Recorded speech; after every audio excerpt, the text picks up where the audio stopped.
Bismillahirrahmanirrahim. Assalamualaikum warahmatullahi wabarakatuh. Alhamdulillahilladzi hadana li hadza wa ma kunna linahtadiya laula an hadana. Asyhadu an la ilaha illallah wa asyhadu anna Muhammadar Rasulullah.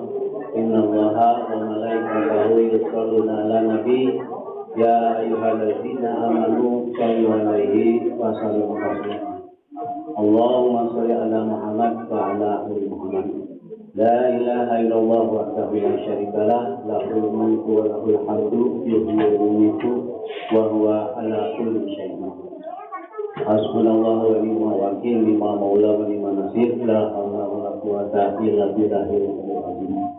Qala Allah ta'ala fil Qur'anil Karim, a'udzu billahi minasy syaithanir rajim. Wasta'inu bis-sabri was-shalah innaha lakabiratun illa 'alal khashiyin al-ayat. Kaum muslimin ikhwati iman rahimakumullah, marilah kita panjatkan puji dan syukur kehadirat Allah Subhanahu wa taala atas nikmat dan karunia yang Allah anugerahkan kepada kita sekalian. Alhamdulillah kita masih diberikan data umur, sehat walafiat, dan dengan umur yang ada pada kita selama hayat dalam badan, kita senantiasa giat beribadah kepadanya. Karena memang tujuan hidup kita diciptakan oleh Allah Subhanahu wa taala tiada lain adalah untuk beribadah kepadanya. Dan alhamdulillah dalam bulan Ramadan kita bisa melaksanakan ibadah saum dan tidak terasa sudah memasuki hari yang ke-14. Salawat dan salam semoga tercurah kepada junjungan kita Nabi Muhammad Sallallahu Alaihi Wasallam dan juga kepada segenap keluarganya, sahabatnya, tabi'in, dan juga kepada segenap umatnya yang taat dalam mengamalkan ajarannya sampai akhir zaman. Kaum muslimin ikhwati iman rahimahumullah, kita selaku manusia, makhluk yang diciptakan oleh Allah Subhanahu wa taala, bahwa di dalam hidup ini tentunya senantiasa membutuhkan pertolongan. Lagi bahwa kita selama hayat kita badan, tentunya kita tidak lepas dari pertolongan. Yaitu tentunya pertolongan dari Allah Subhanahu wa taala. Kita dianugerahi rezeki, dianugerahi oleh Allah. Kita diberikan keselamatan, dianugerahi oleh Allah. Diberikan kenyamanan, kedamaian, kesejahteraan, dianugerahi oleh Allah. Dan apabila kita berusaha untuk menghitung daripada anugerah nikmat yang Allah anugerahkan, wa in ta'udzu nikmat Allah la tuhsuha, pasti kita tidak akan bisa menghitungnya.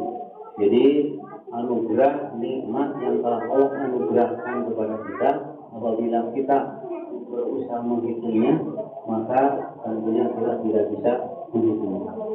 Kaum muslimin rahimahullah, makanya di dalam Al-Quran surah Al-Baqarah ayat 45, Allah Subhanahu wa taala memerintahkan kepada kita agar kita senantiasa meminta pertolongan kepadanya. Jadi setiap saat, setiap kemana saja kita berangkat, di rumah, kemana saja, kita harus senantiasa mohon pertolongan itu hanyalah kepada Allah. Karena Allah dengan kita dan Allah senantiasa mengawasi kita, dan Allah yang memberikan keselamatan kepada kita. Sebagaimana ayatnya dalam surat Al-Baqarah ayat 45, A'udzubillahi minasyaitonir rajim, wasta'inu bis-sabri was-shalah. Hendaklah kalian minta tolong hanyalah kepada Allah, bis-sabri dengan sabar, was-shalah dan dirikan sholat. Jadi Allah Subhanahu wa taala memberikan tips, memberikan petunjuk, memberikan arahan, memberikan jalan, memberikan resep agar kita hidup menjadi orang yang selamat, sejahtera, tenang dan damai. Senantiasalah meminta pertolongan kepada Allah itu, yaitu dengan sabar dan sholat. Ya, jadi apabila kita di dalam diri kita senantiasa ditanamkan sifat sabar dan senantiasa tidak pernah meninggalkan ibadah sholat, maka pertolongan Allah senantiasa akan datang kepada kita. Ibadah saum dalam bulan Ramadan, kaum muslimin rahimahumullah, ini adalah puncaknya kita dilatih kesabaran. Sabar menunggu lapar, sabar menahan haus dan dahaga, sabar dalam mengendalikan hawa nafsu. Begitu juga ketika bersabar, kita menahan diri dari perkataan perbuatan yang salah agar memperoleh pahala yang jadi ibadah saum dalam bulan Ramadan ini latihan buat kita selama 1 bulan agar dididik memiliki sifat sabar. Bagaimana firman Allah dalam Al-Quran, A'udzubillahi minasyaitonir rajim. Ya ayyuhalladzina amanu sabiru wa sabiru wa rabitu wattaqullaha la'allakum tuflihun. Yang artinya demikian. Wahai orang-orang yang beriman, hendaklah kalian senantiasa bersikap sabar. Wa sabiru dan perkuat kesabaranmu itu ketika kita menahan godaan, gangguan, bawaan dan sebagainya. Wa sabiru kata Allah, perkuat kesabaranmu itu. Walau itu dan hendaklah kalian pandai-pandai menjaga diri, mawas diri, dia menghapik bermane, saring jing batu anjing, saring batu. Wattaqullaha dan hendaklah kalian senantiasa bertakwa kepada Allah, la'allakum tuflihun. Mudah-mudahan kalian memperoleh kebahagiaan. Jadi kunci yang pertama, kaum muslimin rahimakumullah, resep yang diberikan oleh Allah bagaimana agar hidup kita sukses, selamat, aman dan damai serta sejahtera di dunia sampai di akhirat adalah kuncinya dengan sifat sabar. Maka dengan kita menyempurnakan ibadah saum kita, maka akan tertanam sifat sabar itu. Ada resep yang kedua dalam surat Al-Baqarah ayat 45, hendaklah kita selama hayat kita badan dirikan ibadah salat yang 5 waktu dalam situasi dan kondisi apapun juga. Ketika kita sedang di rumah, ketika sedang dalam perjalanan, sedang bepergian gitu ya, ketika kita sedang sakit, sedang sehat, sedang santai, sedang sibuk, termasuk di dalamnya ketika sedang sakit atau sehat, kita dituntut untuk melaksanakan ibadah sholat. Itu sebagai jalan memperoleh pertolongan dari Allah. Tidak sanggup kita berdiri untuk sholat, duduklah. Tidak bisa berdiri, tidak bisa duduk, berbaringlah. Tidak bisa dengan berbaring dengan bahasa isyarat gitu ya. Jadi ibadah sholat Allah Subhanahu wa taala memberikan keringanan dengan berbagai cara. Hanya bisa berdiri, hanya pengen duduk terus tidak bisa ya. Kalau tidak bisa berdiri silakan duduk sholatnya. Kalau tidak bisa duduk berdiri, tidak bisa duduk sambil berbaring gitu ya. Jadi jangan sampai berdiri bisa duduk bisa, tapi berbaring tidak bisa ya. Jadi itu Allah memberikan keringanan. Kaum muslimin rahimakumullah, penting-pentingnya ibadah sholat yang 5 waktu ya, di dalam hidup ini sebagai kunci daripada sukses agar kita bahagia. Di dalam sebuah hadis yang diriwayatkan oleh Imam Tirmizi dan Imam Nasai, ya, ada sebuah hadis yang diriwayatkan oleh Imam Tirmizi dan Imam Nasai, Rasulullah SAW bersabda, sesungguhnya nanti kelak di yaumul kiamah yang pertama dihisab adalah ibadah sholatnya. Ya, hadis yang diriwayatkan oleh Imam Tirmizi dan Imam Nasai. Sesungguhnya nanti kelak di yaumul kiamah, di yaumul akhir, yang pertama dihisab adalah ibadah sholatnya. Barang siapa yang sholatnya dipelihara, dijaga dengan baik, maka akan baik pula amalan yang lainnya.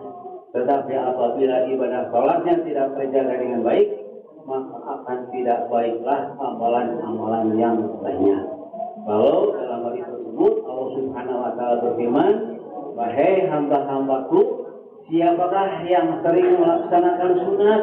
Ya, apabila kalian senantiasa rajin melaksanakan ibadah yang sunat, maka ibadah sunat itu akan menyempurnakan ibadah yang wajib.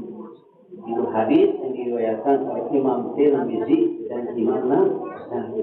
Jadi kaum muslimin rahimahumullah, sekian banyak ibadah yang kita laksanakan sebagai kewajiban dari Allah Subhanahu wa taala, tapi ternyata ibadah sholat yang 5 waktu adalah amalan yang pertama dihisab.